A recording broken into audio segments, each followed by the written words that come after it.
It was very exhausting. We worked every day 16 hours for 20 days in a row with no days off. And 1 week afterwards, additionally, we did shooting. Especially for Robert, the DOP, and me, it was very exhausting from the purely physical level because we had to run so much around. And every time when you see Mala running, you must imagine that Robert, he actually held the camera up. So he was carrying this and running through the woods, running through the streets. There was a lot of running, a lot of screaming, a lot of hyperventilating, panicking. And do you remember the day in the cave? Yeah, of course.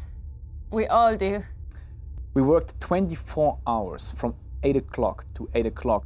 Because of our tight schedule, every scene which took part in the cave had to be shot during this one day. This was at the very end of the whole shooting.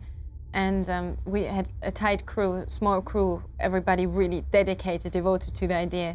And we worked this 24 hours, and then once we finished, we have the sun coming up. And we are all dirty, covered in dirt, but just being really relieved. And we have finished it. The shoot was the first time I felt something like a mental hangover. It means my brain just felt sore, just like having used it too much. And there was one day where I woke up and, I didn't want to think from the very first second on. And I didn't even know that something like this is possible. Yeah, it was mentally very exhausting. Well, because we were really short in time, I had often to learn the script for the upcoming scene just half an hour before we actually shot the scene. And then I put makeup on my face. I have to talk about some production things, background things, and at the same time learning my lines.